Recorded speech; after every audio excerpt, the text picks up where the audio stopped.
We're back with another episode of Conversations and Connections. We're the official podcast of the Family Crisis Center of East Texas. I'm Stuart Burson, the prevention coordinator for the agency. And we're kicking off the 2025 podcast year. January is Human Trafficking Awareness Month. And so with me today is one of my coworkers, Mallory Dotson, with our agency. Mallory Mallory, should I say you're in, and Mallory, I'm going to get you to kind of maybe pull the mic just a little bit closer to you there. There we go. Okay. I don't know if it's safe to say that you're in charge of our human trafficking efforts, or you just kind of play a part in talking with these folks. But what's your role with the agency as far as human trafficking goes? So me and my coworker, we kind of split the sexual assault and human trafficking cases. Okay. So basically, depending on the county that the person being trafficked is from, is who they're gonna get. So like anyone in like Nacogdoches, Sabine, St. Augustine, the S counties over there is kind of like I'll take them, and then in Angelina, Trinity, Crockett things, and then my coworker Emma will take them. So okay, all right. So again, and I think we always have to redefine this every year, even amongst some of the people that we work with, maybe not here at the agency, but some of the other agencies and some of the entities that we work with. I kind of want to start everything off by let's kind of define and avoid confusion between human trafficking and human smuggling, because there is a difference, and I'd like, if you don't mind, kind of explain what that difference is. What defines trafficking versus smuggling? So smuggling is a crime against a border, not a person. When people think of trafficking, they think of moving someone from one country to another illegally. That is smuggling. You're committing a crime against that border, whereas human trafficking, you're committing a crime against a person. So that person is being forced to go.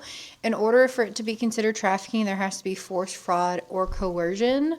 If there's not one of those three and they're being transferred to country, then that would be smuggling. But if that person is not free to go, and it's against their will, or there's force, fraud, or coercion, then that's trafficking. Even if it's not, obviously, maybe even not for, when you say can't go, not necessarily they're in shackles or anything, but they're under this, what they perceive maybe as an obligation or under a threat. Yeah. It's like you said, force, fraud, or coercion. There has to be one of those three for it to be trafficking. Yeah. And smuggling can definitely turn into trafficking. Yeah. But if somebody's just transporting one person to country illegally, then that's smuggling. Right. Okay. So, how we always kind of think when we hear about human trafficking, the way it's always played out in media. When I say in media, I'm not necessarily talking about news. I'm talking about entertainment media. It's the way it's portrayed in movies and in TV shows and things like that. It's always in big cities, New York, LA. If we wanted to localize it, people would probably think Houston, Dallas, San Antonio, whatever, right? But how big of a problem is human trafficking in rural East Texas? It's hard to say how big of a problem. It's definitely happening, and it definitely is a problem. Now, is it going on as much as Houston? No, not necessarily. But human trafficking is like other person-on-person crimes like sexual assault or domestic violence, and it's wildly unreported. So while we see trafficking victims, we're not seeing all of them. And so some people don't even know that they've been trafficked as well. So they'll come in saying that they've been sexually assaulted, when in reality they've been trafficked. So you can't say how big of an issue, but it definitely is an issue that is happening. It happens. So people never should dismiss it. Oh, well, that's something for the metropolitan areas. Mm-hmm. That's not going to happen here. And it definitely is happening. And you could say it is happening a lot. Now, it's not. Is it happening as much as Houston and Harris County? Right. Probably not. Yeah. But it's definitely going on more than people think. Okay. I kind of want to revisit a comment you just made about how sometimes you'll see someone and they say they've been sexually assaulted, but they don't realize they've been trafficked. what's that defining, and maybe you've already answered this, but let's just kind of reiterate it.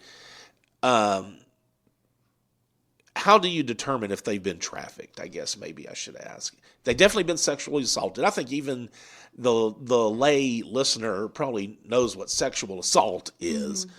But how would you determine if somebody comes to your office, I've been sexually assaulted, to determine if they've in fact also been trafficked? Yes. So sexual assault is any unwanted sexual contact to the recipient. That's Right. definition of sexual assault. However, sex trafficking includes recruiting, transporting, and someone to engage in a sex act in exchange for money or something of value.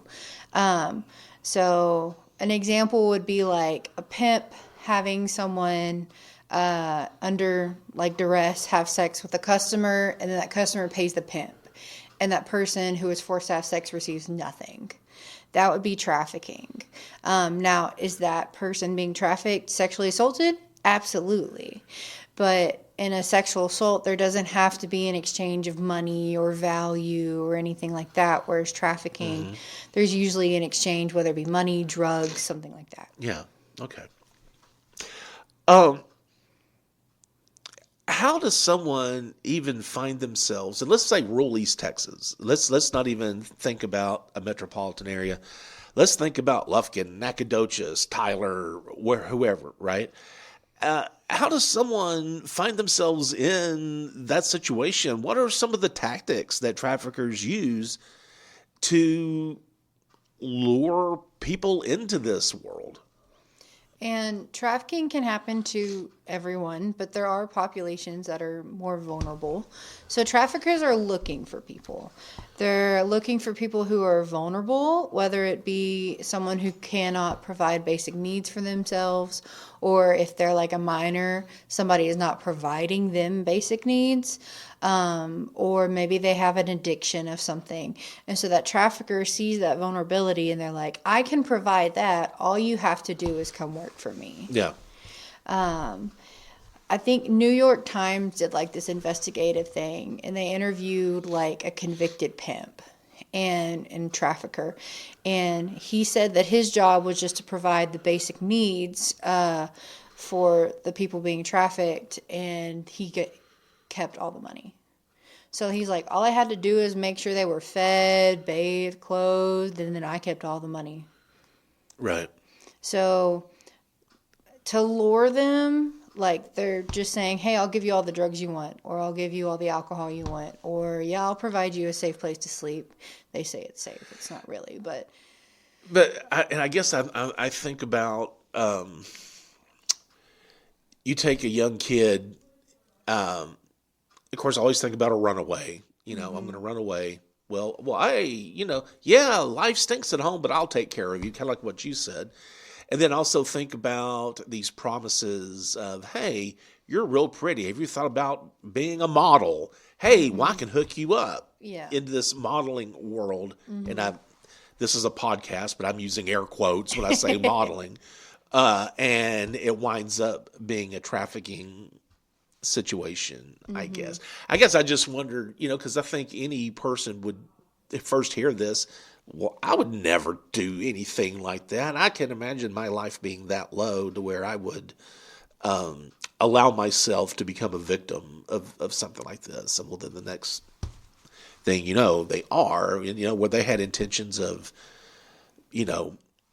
modeling or I'm trying to think of what else that there is. I mean, there also could be, it could be a high school student started dating a new person, and then that person manipulates them and starts making them the center of that high school student's life. And now that person's like, hey, if you'll go hang out with my friends, then that means you really love me. And then that high school student who's young and vulnerable and doesn't know any better goes and does that, and now they're in that life. Yeah. And they could be from a wealthy family. Family that took care of them, met all their needs, loved them, and then now they're in that life. Yeah. Wow. Okay. you kind of mentioned this about, I was going to ask you how many here at the Family Crisis Center, do we see a lot of trafficking victims? And I don't know if you know this or not. If you had a ballpark number of about how many clients that you see a year that are trafficking or who are being trafficked, would you have an idea?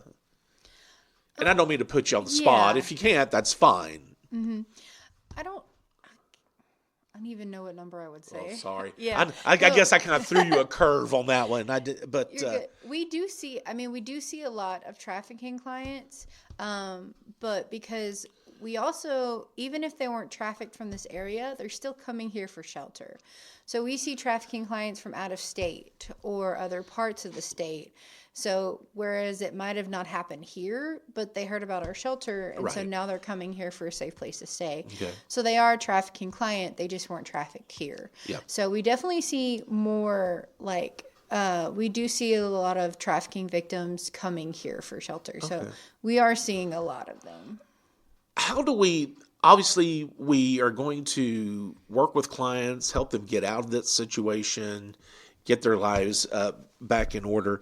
Is there anything that we do as an agency to combat the problem? I guess, is there anything that we do to help prevent trafficking from taking place to begin with in this area?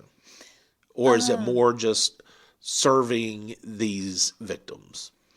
I mean, it's both.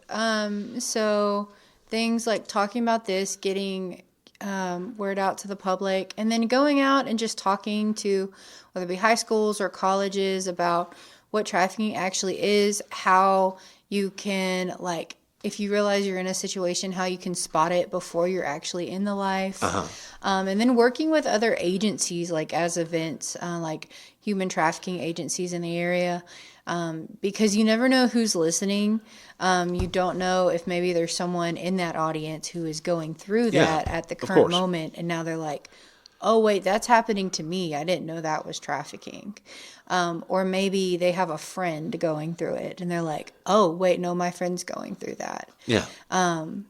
Things like that, because, if it helps one person, then, I think we've done our job. And as far as, combating the problem, as far as serving victims, whenever they come here, if you're being trafficked, you have nothing to your name. You don't own anything. Everything that you have is, it is your traffickers. So now when they come here, we're showing them that, yes, now you're going to have to provide for themselves, but we're helping them ease into that process as best as we can. So providing their basic needs until they can get on their feet, and helping them, whether it be legal system or counseling and things like that, trying to help with that transition. Because once you go from a life where everything is being taken care of, whether it's against your will or not, and then now you have to do everything, it's incredibly difficult, which is why a lot of people go back. Yeah. We kind of talked about the type of person that a trafficker targets, but what are some of the signs that we can look for if we suspect someone may be a trafficking victim, and if trafficking is going on in the area? So maybe a teacher, someone in education, they have this kid in their class, or this kid from your church, or a kid in the neighborhood. And I guess I shouldn't say a kid, because it can be adults also. But what are some of the signs that we can look for to maybe determine if someone may be trafficked and they don't realize it or they don't want to admit it? I think a lot like teachers and maybe people in the medical field or counseling or anything, if they're not free to come and go as they please. Now, there are different types of trafficking. So if they're under a pimp, yeah, they can come and go as they please. They just have to check in with their pimp all the time. They have to meet a daily quota or something. So if they ever hear those words oh, I have to meet this, or I'm going to get hit, things like that, that's a big red flag. If they're under 18 and have to perform sex acts, so that's teachers, if you're hearing someone that's having to say that, that's a big sign. If they have unexplained. So like if you're a teacher and you see a kid in your classroom who's usually, maybe they usually smell and they have ratty clothes, and all of a sudden now they're in fancy attire, they're wearing shoes, jewelry, and all of a sudden they're very well taken care of. Like just all of a sudden. All of a sudden, like within Yeah. a matter of a few weeks. Yeah, that's a big sign that, they're being taken care of now, but they're not free to choose what they do, and they're being forced to where they go and how they live their life now.